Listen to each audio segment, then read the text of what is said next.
Magandang gabi po sa inyo, Sir Misterio, at sa lahat ng nakikinig sa inyong channel sa mga oras na tahimik na ang paligid at tila mas malinaw marinig ang mga kwentong matagal nang ibinaon ng panahon. Tawagin niyo na lang po akong Marcus, Mar for short. Ang kwentong ito ay hindi ko naranasan. Ito ay kwento ng kapatid ng lola ko, ang matanda na si Tatang Isko na sumakabilang buhay. Ilang taon na ang nakakalipas sa edad na 72. Bata pa lang ako, madalas na kaming pinapaupo sa harap ng bahay nila tuwing gabi sa probinsya ng Batangas. Doon siya nagkakwento ng mga nangyari noong panahon ng pananakop ng mga Hapones. Marami siyang kwento tungkol sa takot, sa gutom, at sa mga sundalong dumadaan sa baryo nila. Pero may isang kwento na lagi niyang inuulit. Isang kwento tungkol sa lumang balon sa gitna ng bukid. Noong 1943 daw, 16 na taong gulang pa lang si Tatang Isko. Katulong siya ng kanyang ama sa bukid ng isang asyenda na malayo sa kabayan. Sa gitna ng bukid na iyon ay may lumang balon. Malalim ito at napapalibutan ng bato. Ayon sa matatanda, ginawa pa raw iyon noong panahon ng mga Kastila. Doon kumukuha ng tubig ang mga magsasaka. Pero nang dumating ang mga Hapones sa lugar, may nagbago. Isang araw, may dumating na truck ng mga sundalo sa bukid. May dala silang 3 lalaking nakatali ang kamay. Mga hinihinalang gerilya daw. Pinilit daw silang umamin kung nasaan ang iba nilang kasamahan. Naroon si Tatang Isko noon, nagtatago sa likod ng kamalig kasama ang ibang magsasaka. Naririnig daw nila ang mga sigaw, ang pagsusumamo, ang mga suntok at hampas. Pagkatapos ng ilang oras, tumahimik ang paligid. Akala nila tapos na. Pero maya-maya, may narinig silang malakas na splash mula sa balon. May sumunod pa, isa pa, at ang pangatlo, parang may mga mabibigat na bagay na itinapon sa tubig. Walang nagsalita, walang nagtanong. Sa panahon na iyon, ang magtanong ay maaaring ikamatay mo rin. Pagkalipas ng ilang araw, umalis ang mga sundalong Hapones sa lugar. Unti-unting bumalik ang mga magsasaka sa trabaho sa bukid. Pero napansin nila ang kakaiba. Ang tubig sa balon ay hindi na malinaw. May kakaibang kulay at may amoy na hindi nila maipaliwanag. Dahil doon, iniwasan na ng karamihan ng balon. Sa ibang lugar na sila kumukuha ng tubig. Lumipas ang ilang linggo. Isang gabi habang pauwi si Tatang Isko galing sa bukid, napadaan siya malapit sa balon. Bandang 3:00 na madaling araw iyon. Tahimik ang buong paligid at ang hangin sa damuhan ng maririnig. Habang naglalakad siya, may narinig siyang mahinang tunog mula sa balon. Parang may kumikiskis sa bato. Huminto siya. Inisip niyang baka hayop lang. Pero maya-maya, may narinig siyang mahina at paus na boses. Parang nanggagaling sa ilalim. Tulong! Napatigil siya. Lumapit siya ng kaunti sa balon. Hindi niya makita ang ilalim dahil madilim at napakalalim nito. Pero malinaw niyang narinig muli. Mahina lang. Parang may hirap huminga. Iahon niyo kami. Nagmadali at tumakbo na daw siya pauwi. Kinabukasan, sinabi niya sa ama niya ang narinig niya. Pero pinagsabihan lang siya na wag nang lalapit sa balon lalo na kung gabi. Ayon sa ama niya, may mga bagay daw na mas mabuting hindi na ginagalaw. Lumipas ang ilang buwan, may batang lalaki sa baryo na naglalaro malapit sa balon. Nadulas ito at halos mahulog. Buti na lang may nakakita at nahila siya. Pero habang umiiyak ang bata, paulit-ulit niyang sinasabi ang isang bagay. Sabi niya, may mga kamay daw na umaabot mula sa tubig. Parang may gustong kumapit sa kanya. Hindi siya pinaniwalaan ng karamihan. Hanggang sa may isang matandang babae sa baryo ang nagsabi, hindi yang guni-guni. Sabi niya, alam daw ng lahat kung ano ang tinapon sa balon nung dumating ang mga Hapones. Kung hindi raw nailabas ang mga bangkay, maaaring hindi rin matahimik ang mga kaluluwa nito. Pagkatapos ng digmaan, may mga sundalong Pilipino na bumalik sa lugar upang mag-imbestiga. Sinubukan nilang silipin ang balon pero sobrang lalim na raw nito at halos matabunan na ng putik. Hindi na nila ito hinukay. Sa halip, tinakpan na lang nila ang bungangan ng balon ng malalaking bato at semento. Hanggang ngayon, Ayon sa mga kamag-anak namin sa probinsya, naroon pa rin ang lugar na iyon sa gitna ng bukid. Matagal nang natuyo ang balon, natabunan na rin ang damo at mga puno. Halos wala nang nakakaalala kung ano ang nangyari roon. Pero may mga magsasaka pa rin daw na nagsasabing kapag napapadaan sila roon sa gabi, lalo na kapag tahimik ang paligid, may naririnig silang mahihinang katok mula sa ilalim ng semento. Minsan daw parang may kumakatok. Minsan parang may kumakalmot. At kung minsan, parang may maraming boses na sabay-sabay na bumubulong, mahina at paos. Parang nanggagaling sa napakalalim na lugar, humihingi ng tulong. Hindi ko alam kung totoo ang lahat ng iyon. Pero isang bagay ang hindi ko makakalimutan sa sinabi ni Tatang Isko bago siya mawalan ng buhay. Sabi niya, ang digmaan hindi lang nagiiwan ng sugat sa mga buhay. May mga kaluluwa ring naiiwan sa mga lugar kung saan sila pinatahimik. At kung totoo man iyon, maaaring may mga lugar sa Pilipinas na hanggang ngayon ay hindi pa rin lubusang nakalilimot sa mga nangyari noong digmaan. Mga lugar na tahimik sa araw, pero may mga bumubulong sa gabi. Hanggang dito na lamang po, Sir Misteryo. Maraming salamat po sa pagbibigay daan sa kwento ng aming pamilya. At sa mga nakikinig ngayong gabi, kung sakaling mapadaan kayo sa isang lumang balon sa gitna ng bukid at makarinig kayo ng mahinang bulong mula sa ilalim, mas mabuti sigurong huwag na lang kayong sumilip. Magandang araw po sa lahat ng mga nakikinig at sa inyo rin po, Sir Misteryo. Medyo matagal na rin po ako nakikinig sa channel nyo at madalas ko po itong ginagawa tuwing matutulog na po ako sa gabi. Tawagin nyo na lang po akong Justin. Isa po akong tricycle driver dito sa Pampanga. Ang kwentong ito ay galing sa lola ng lola ko. Siya ang pinakamatanda sa pamilya noon at isa siya sa mga nakaranas ng panahon ng pananakop ng mga Hapones sa probinsya namin dito sa Pampanga. Hindi siya mahilig magkwento ng nakakatakot pero may isang bagay siyang paulit-ulit na binabanggit tuwing napag-uusapan ng digmaan. Isang kwento tungkol sa tren na hindi na dumating. Noong 1942 daw, may maliit na estasyon ng tren malapit sa baryo nila. Hindi ito kasing laki ng mga estasyon sa Maynila. Isa lang itong simpleng gusali na may kahoy na bangko, maliliit na opisina at mahabang riles na dumadaan sa gitna ng bukid. Bago dumating ang digmaan, doon dumadaan ng tren na nagdadala ng bigas, gulay at mga tao papunta sa lungsod. Pero nang dumating ang mga sundalong Hapones, ginamit nila ang tren para sa sarili nilang transportasyon. May mga araw na may dumadaan na tren na puno ng sundalo. May mga araw na may mga truck na nagbababa ng kahon ng bala at pagkain. At may mga araw na may mga taong hindi na nakikita ulit. Isang gabi ng 1944, may dumating daw na balita sa baryo. May ilang lalaki raw na nahuli ng mga Hapones dahil hinihinalang tumutulong sa mga gerilya. Kabilang doon ang pinsan ng lola ko. Sabi ng mga sundalo, dadalhin daw ang mga nahuli sa ibang lugar para imbestigahan. Bandang hating gabi, pinapila raw ang 6 na lalaki sa istasyon ng tren. May ilang taga-baryo na lihim na nanonood mula sa malayo. Kabilang ang lola ko na nooy dalaga pa lamang. Tahimik ang gabi.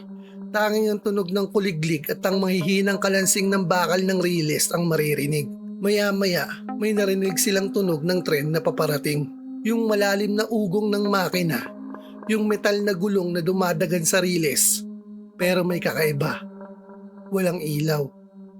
Karaniwan, maliwanag ang harap ng tren kapag papalapit. Pero ang tren na iyon ay madilim. Parang anino lang na gumagalaw sa riles. Huminto ito sa estasyon. Pinapasok ng mga sundalo ang 6 na lalaki sa loob ng isang bagon. Pagkatapos, umalis ang tren. Pero ayon sa lola ko, may isang bagay na hindi niya makalimutan. Habang paalis ng tren, may narinig daw siyang mahihinang sigaw mula sa loob ng mga bagon. Hindi isa, hindi dalawa. Parang maraming boses na sabay-sabay. Parang puno na ang tren ng mga tao. Kinabukasan, tinanong ng mga pamilya ng mga lalaki kung saan sila dinala. Ang sagot ng mga sundalo, nilipat na sila sa ibang kampo. Pero may problema. Ayon sa isang matandang empleyado ng estasyon na nakaligtas sa digmaan, walang nakatalang tren na dumaan noong gabing iyon. Walang schedule, walang report, walang record. At higit sa lahat, Ang tren na ginamit ng mga Hapones sa lugar na iyon ay nasira na raw ilang linggo na bago mangyari iyon. Hindi na raw ito umaandar, hindi na rin naayos. Pagkatapos ng digmaan, maraming naghanap sa 6 na lalaking iyon. Walang natagpuan, walang bakas, parang naglaho na lang sila. Lumipas ang maraming taon, nasira ang lumang estasyon ng tren, tinanggal ang riles, ginawang bukid ang dating daanan ng tren. Halos wala ng bakas sa estasyon ngayon. Pero ayon sa ilang matatanda sa baryo, may mga gabi raw, lalo na kapag maulap at walang buwan, may mga nakakarinig daw ng kakaibang tunog mula sa dating daanan ng riles. Isang malalim na ugong ng tren. Kasunod ang tunog ng bakal na gulong sa riles kahit wala ng riles. May ilang pang nagsasabi na kapag napadaan ka raw sa lugar na iyon sa ganitong oras, may maririnig kang may hinang katok mula sa lupa. Parang may kumakatok mula sa loob ng isang bagon. May pagitan. At kung minsan, may maririnig kang mga boses. Mahina, parang nanggagaling sa malayo. Parang mga taong humihingi ng tulong. Ang sabi ng lola ko noon, hindi raw niya alam kung totoo bang tren iyon o kung may mga kaluluwa na hanggang ngayon ay hindi pa rin nakakababa sa biyahe nila. Dahil ang tren na iyon ay hindi na kailanman dumating sa susunod na estasyon. At kung minsan, kapag gabi at tahimik ang buong bukid, may mga taong nagsasabing may tren pa rin daw na dumadaan sa lugar na iyon. Isang tren daw na walang ilaw, walang konduktor, walang pasahero na bumababa, at kung sakaling marinig mo ang ugong nito sa dilim, mas mabuti raw na huwag kang lumapit sa dating riles. Dahil may mga posibilidad na kapag tumigil ang tren sa tabi mo, hindi ka na rin makababa sa susunod na estasyon. Hanggang dito na lamang po, Sir Misteryo. Maraming salamat po sa pakikinig sa kwento ng aking mga ninuno. At sa lahat ng nakikinig ngayong gabi, kung sakaling makarinig kayo ng tren sa gitna ng katahimikan ng gabi, kahit alam niyong wala namang rilis sa lugar na iyon, mas mabuti sigurong wag na lang kayong lumingon.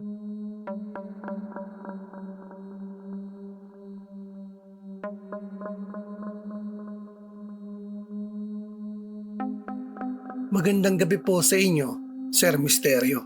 At sa lahat na rin po ng nakikinig sa channel ninyo. Mga 2 buwan na po magmula nang napakinggan ko ang kwento nyo tungkol sa aswang sa probinsya. Sobra pong nanindig ang balahibo ko. Kaya ngayon po ay pinili ko ang channel nyo para ibahagi ang sarili ko naman pong kwento. Tawagin nyo na lang po akong Ramon, 33 years old. Nakatira po ako dito sa Binondo. Crew po ako sa isang sikat na kainan na merong malaking babuyog na pula. Ang kwentong ito ay galing sa lolo ng lolo ko, si Tatang Pedro. Isa siyang magsasaka sa probinsya ng Quezon noong panahon ng pananakop ng mga Hapones. Hindi siya mahilig magkwento ng kababalaghan. Mas madalas niyang ikwento ang gutom, ang takot, at kung paano sila nagtago sa bundok kapag may dumadaan na sundalo. Pero may isang bagay na lagi niyang sinasabi kapag napag-uusapan ang mga panahon na iyon. Isang kwento tungkol sa lumang paaralan sa baryo. Noong daw 1943, may maliit na paaralang kahoy sa gilid ng baryo nila. Isang silid lang daw iyon na may mahabang bangko at pisara na gawa sa itim na kahoy. Doon daw nag-aaral ang mga bata tuwing umaga. Pero nang dumating ang mga Hapones sa lugar, kinuha nila ang gusali at ginawang kampo ng mga sundalo. Hindi na pinayagang pumasok ang mga bata. Ginawa itong barracks. Doon natutulog ang mga sundalo. Doon din daw dinadala ang mga nahuhuling pinaghihinalaang tumutulong sa mga gerilya. Sa araw, tahimik ang lugar. Pero sa gabi, may mga naririnig daw ang mga tao sa baryo. Mga sigaw, mga yabag, minsan parang may nagmamakaawa. Isang gabi, nagpadala ang ama ni Tatang Pedro sa kanya ng pagkain para sa kapatid niyang nagtatago sa bundok. Para makarating sa bundok, kailangan niyang dumaan sa likod ng lumang paaralan. Bandang 2:00 ng madaling araw iyon. Tahimik ang buong baryo. Mahina lang ang ilaw mula sa loob ng paaralan. Habang naglalakad siya sa damuhan, may napansin siyang kakaiba sa bintana ng silid. May mga batang nakaupo sa loob. 6 sila, nakasuot ng lumang uniform ng paaralan. Tahimik lang silang nakaupo sa mahabang bangko, nakaharap sa pisara. Akala niya nung una ay bumalik na ang klase, pero may mali. Walang guro, walang ingay, walang gumagalaw. Para mga estatwa lang sila na nakaupo. Lumapit siya ng kaunti sa bintana para silipin. Isa sa mga bata ang dahan-dahang lumingon sa kanya.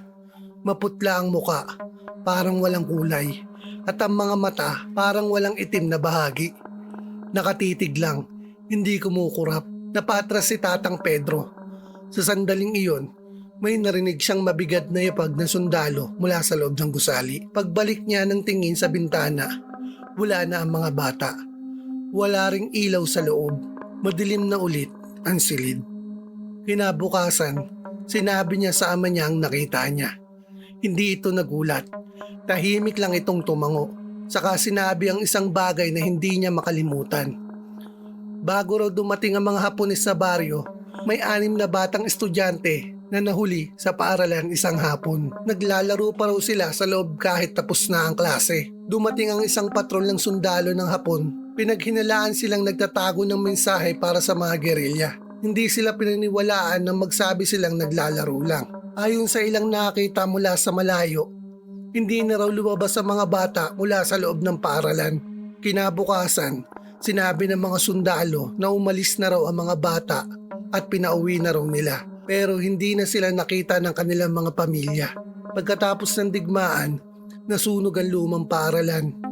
Hindi na ito muling itinayo. Ang lugar ay naging maliit na damuhan na lang sa gitna ng baryo. Pero may mga matatanda pa rin daw na nagsasabing may kakaiba roon. May mga batang naglalaro sa damuhan na minsan bigla na lang tumitigil at nakatingin sa iisang direksyon. Parang may kausap. May mga magsasaka na nagsasabing kapag dumadaan sila roon sa gabi, may naririnig silang may hinang tunog ng tiyok sa pisara. Parang may nagsusulat. Minsan daw, may maririnig pang may hinang yabag ng paa ng mga bata sa kahoy na sahig. Kahit wala namang gusali doon. At kung minsan, may nagsasabing nakakita sila ng mga batang nakaupo sa damuhan sa gitna ng gabi. 6, tahimik lang, nakatingin sa isang direksyon. Parang may hinihintay na guro na hindi na kailanman darating. Sabi ng lolo ko, ang digmaan na hindi lang kumukuha ng buhay. Minsan, kumukuha rin ito ng kinabukasan ng mga bata na hindi na lumaki.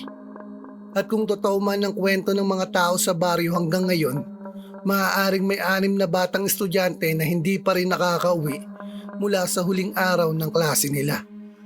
Hanggang dito na lang po, Sir Misterio. Maraming salamat po sa pakikinig ng kwento ko at sana po may bahagi niyo po ito sa inyong channel. At sa lahat ng nakikinig ngayong gabi, kung sakaling mapadaan kayo sa lumang lugar kung saan dati may paaralan at makarinig kayo ng mahina at paulit-ulit na tunog ng tiyok sa pisara, mas maigi na sigurong wag na lang kayong sumilip sa bintana.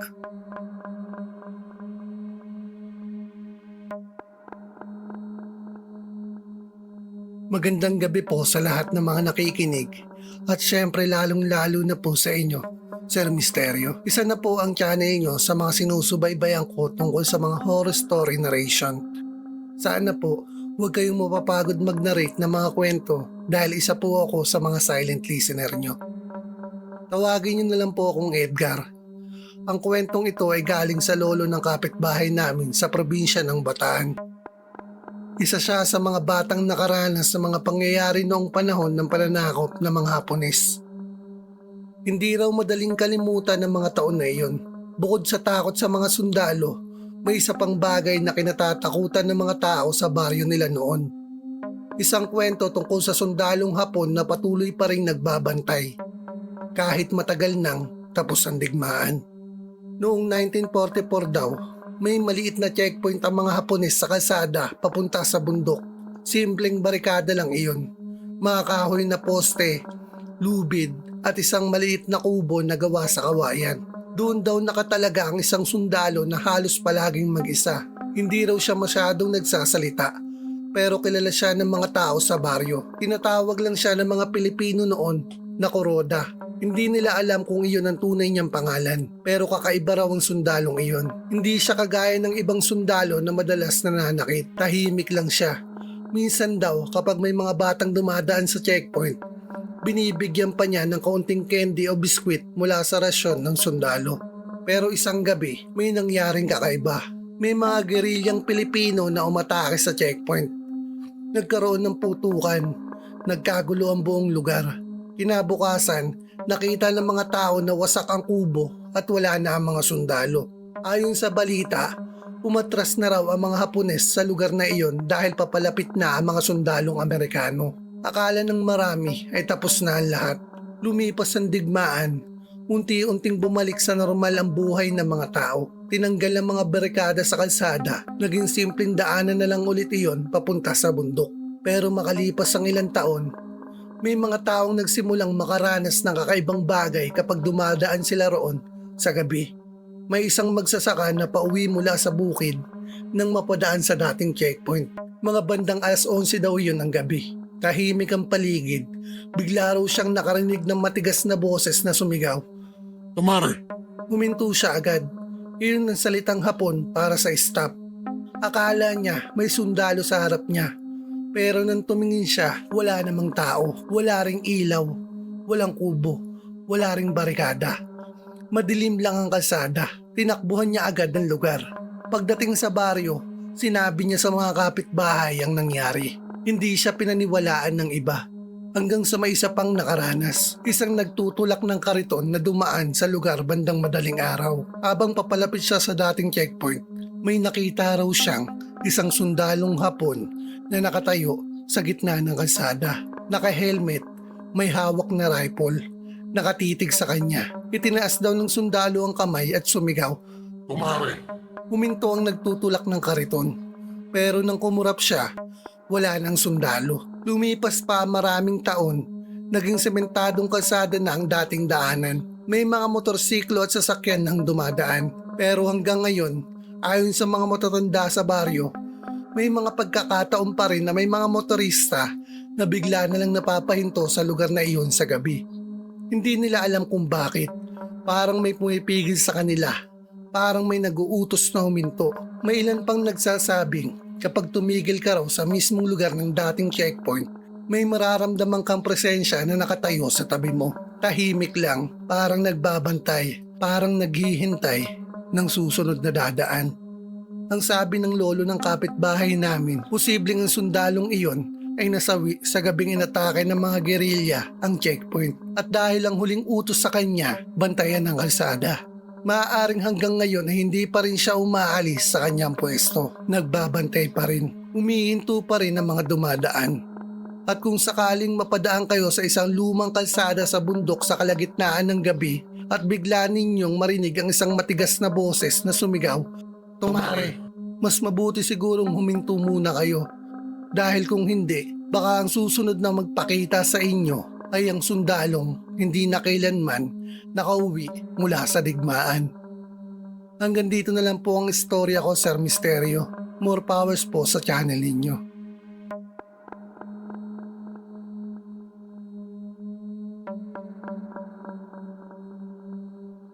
Magandang gabi po sa inyo, Sir Misterio, at sa lahat ng mga nakikinig sa channel ninyo. Medyo matagal na rin po ako nakikinig sa channel ninyo. Madalas po akong nakikinig kapag break time ko sa trabaho o di kaya pagka-uwi ko sa bahay habang nagpapahinga sa sala namin. Tawagin niyo na lang po akong Goryo. Ang kwentong ito ay galing sa lolo ko na lumaki sa isang baryo sa Nueva Ecija noong panahon ng pananakop ng mga Hapones. Marami siyang ikinukwento tungkol sa gutom at takot noon, pero may isang pangyayari na kahit matanda na siya ay hindi niya makalimutan. Isang kwento tungkol sa radyo na patuloy na tumatawag ng tulong kahit matagal nang tapos ang digmaan. Noon daw 1944, may isang lumang bahay na kahoy sa gilid ng palayan ng baryo nila. Hindi ito bahay ng karaniwang pamilya. Ginawa raw iyon ng mga Hapones na communication outpost. Isang maliit na lugar kung saan may radyo silang ginagamit para makipag-ugnayan sa ibang kampo. Hindi pinapayagan ng mga taga-baryo na lumapit doon. Laging may 2 sundalo na nagbabantay sa labas. Minsan daw sa gabi, naririnig ng mga magsasaka sa malayo ang may hinang tunog ng radyo mula sa loob ng bahay. Parang may nagsasalita sa ibang wika, parang may nag-uulat. Pero isang gabi ng 1945 daw, may nangyaring hindi inaasahan. May mga gerilyang Pilipino na umatake sa lugar. Nagkaroon ng putukan sa paligid ng bahay. Mula sa malayo, Nakita ng mga taga-baryo ang apoy at narinig ang mga sigaw. Kinabukasan, wala na ang mga sundalo. Ang bahay ay nasunog ang kalahati. Ang radyo sa loob ay nasira. Pagkatapos ng digmaan, iniwan na lang ang bahay na iyon. Unti-unti itong nasira ng ulan at hangin hanggang sa naging lumang guho na lang sa gitna ng palayan. Lumipas ang maraming taon, isang gabi noong dekada 60, ang lolo ko at ang mga kaibigan niya ay naglalakad pa uwi mula sa bukid. Bandang 12:00 ng gabi yon. Habang dumadaan sila malapit sa lumang guho ng bahay, may narinig silang kakaiba. Isang mahina at putol-putol na tunog, parang static ng radyo. Huminto sila. Tahimik ang buong palayan, pero malinaw nilang narinig ang tunog. Tapos biglang may boses, mahina, parang nanggagaling sa loob ng guho. Hindi nila maintindihan ng wika, parang Hapon, parang may paulit-ulit na sinasabi. Lumapit ang isa sa mga kaibigan ng lolo ko. Paglapit niya sa sirang pader ng bahay, mas luminaw ang boses. Parang may isang taong desperadong nagsasalita sa radyo, paulit-ulit. Parang may hinihinging tulong. Pero ang pinaka nakakatakot, wala namang kuryente doon. Wala ring radyo. At halos 20 taon na mula nang masira ang lugar. Biglang tumahimik ang boses. Tapos may narinig silang malakas na galabog mula sa loob ng guho. Parang may bumagsak na mabigat na bagay. Tumakbo silang lahat pa uwi. Kinabukasan, kinuwento nila sa mga matanda sa baryo ang nangyari. May isang matandang lalaki na nagsabi ng isang bagay na hindi nila alam noon. Ayon sa kanya, noong inatake ng mga gerilya ang communication post ng mga Hapones, may isang radio operator na naiwan sa loob ng bahay. Sugatan daw ito at hindi nakatakas. Habang nasusunog ang gusali, narinig pa raw ng mga gerilya na patuloy itong nagsasalita sa radyo, humihingi ng tulong, nagpapadala ng signal sa ibang kampo. Pero bago pa raw dumating ang tulong, bumagsak ang bubong ng bahay. Simula noon, iniwasan na ng mga tao ang lugar na iyon kapag gabi. Pero may ilang mga magsasaka na nagsasabing may mga gabi raw, lalo na kapag mahamog at tahimik ang palayan, may mga naririnig silang mahihina at putol-putol na static, parang lumang radyo. At kung minsan, may boses na paulit-ulit na nagsasalita sa wikang Hapon. Mahina, parang nanggagaling sa napakalayong lugar. Parang isang taong hindi alam na tapos na ang digmaan. Hanggang ngayon daw, may mga matatanda sa baryo na naniniwala na ang signal na iyon ay hindi pa rin nawawala. Isang tawag ng tulong na hindi kailanman nasagot. At kung sakaling mapadaan kayo sa isang malawak na palayan sa kalagitnaan ng gabi at makarinig kayo ng mahina at putol-putol na tunog ng radyo sa gitna ng katahimikan, mas mabuti sigurong wag na kayong lumapit dahil may posibilidad na ang signal na iyon ay galing sa isang sundalong matagal ng patay pero patuloy pa ring naghihintay ng sagot. Hanggang dito na lang po ang istorya ko, Sir Misteryo. Sana po mapakinggan ko ang kwento ko sa channel nyo. Magandang gabi po sa inyo, Sir Misteryo. Mahilig po akong makinig ng mga katulad ng sa channel ninyo habang nagkakape sa madaling araw o minsan naman kapag papasok na ako sa aking trabaho.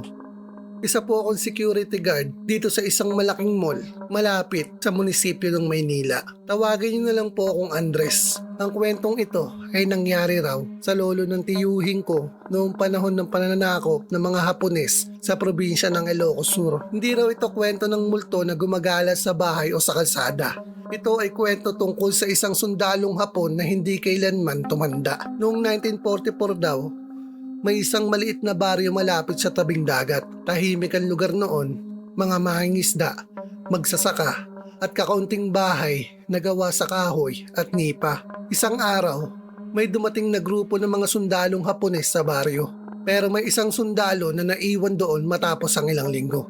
Bata pa raw ito kumpara sa ibang sundalo. Mukhang wala pang 20 taong gulang, payat, tahimik at palaging nakaupo sa ilalim ng malaking puno ng akasya malapit sa tabing dagat. Hindi raw ito madalas magsalita pero napansin ng mga sundalo na halos araw-araw ay may hawak itong maliit na notebook at parang may sinusulat.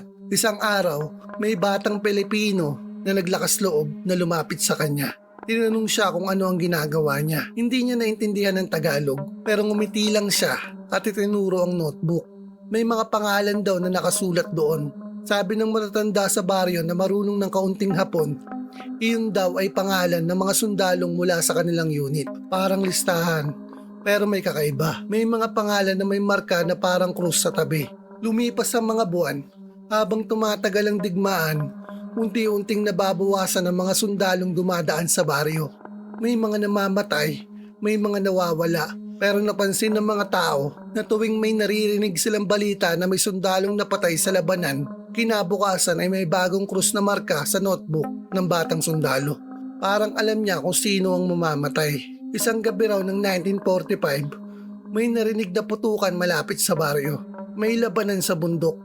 Kinabukasan, nakita ng mga tao na wala na ang batang sundalo sa ilalim ng puno.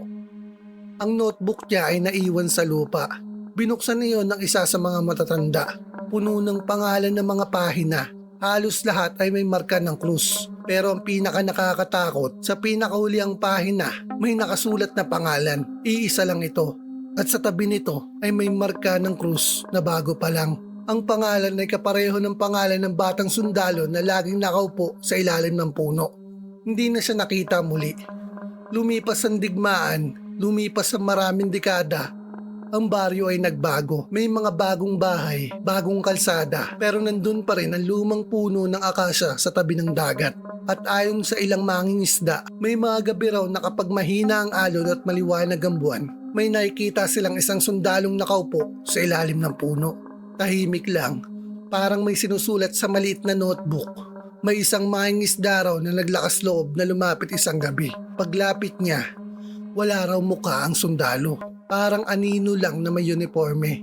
At bago ito mawala, may nahulog na maliit na papel mula sa kamay nito. Nang pulutin niya ang papel, may nakasulat daw na isang pangalan. Ang pangalan ng kaibigan niyang mangingisda na kasama niyang aalis sa dagat kinabukasan. Kinabukasan, hindi na raw nakabalik ang bangka ng kaibigan niya matapos ang malakas na bagyo. Simula noon, may mga taong naniniwala sa baryo na ang sundalong iyon ay hindi na nakauwi sa kanyang bansa. Sa halip, nanatili siya sa ilalim ng puno. Patuloy na nagsusulat ng mga pangalan ng mga taong malapit nang mawala sa mundong ito. At kung sakaling mapadaan kayo sa isang lumang puno sa tabi ng dagat sa kalagitnaan ng gabi, at may makita kayong sundalong tahimik na nagsusulat sa isang maliit na notebook, mas mabuti sigurong wag na kayong lumapit dahil may posibilidad na ang susunod na pangalan na isusulat niya ay sa inyo na. Hanggang dito na lang po ang istorya ko, Sir Misteryo. Maraming salamat po sa pagbibigay daan dito sa kwento ko. At sana po may bahagi niyo po ito sa channel niyo.